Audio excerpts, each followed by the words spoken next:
I think the biggest gaps for a science student being an entrepreneur is I think we are lacking of a few things. Personally, my experience is probably in terms of marketing. We are always science oriented. We don't have a marketing mind, right? This is the first gap that I think we have. The second thing that I think that we have probably is in a so-called company management. I know we're talking about organization management, all these things. Probably my experience, I don't know. I only take about one semester, not only once a few subjects on the management subject, not so much, So, but of course that is about theory, So along the way, to be honest, along the way when you're scaling up the company, I do go through a lot of struggle, So from a one-man show company till I scale the company up to 40 over staff at the moment.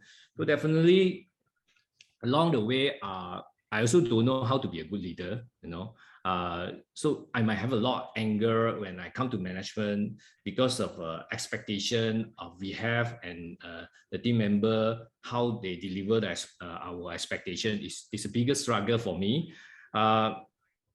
Actually, I think the best way is either you must take a time to do some reading, and attend some course that you have.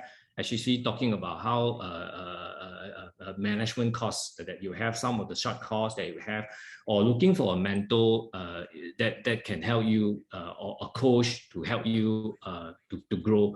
So that I think I learned it along the way. I think most important thing, besides and this is reflection, from what you learn, daily thing that happen, get feedback from your team member, how to do it better, So that definitely will help, It's a process, Especially people like us, we know about science, we always talk about technical thing, but how are you able to get the attention from your customer or potential customer? That is about marketing, This I think something that you're lacking of.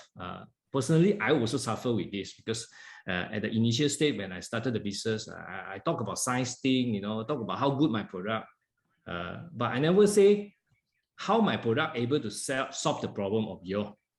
So when you started to have a balance between science and marketing, you are able to fill the gap. How are you able to solve your customer problem? So that when you started to turn into your marketing communication or your day-to-day communication with your prospect, or even come to recruiting, I think recruiting also the same thing. You need to have it's not a science. Recruiting is something that you need to have a marketing, how to package your company, how you are able to sell your mission, your purpose, That also part of the thing as I think science-based entrepreneur, something that we need to pick up step by step to fill out the gap that I think what Mr. Kang mentioned just now. Yeah.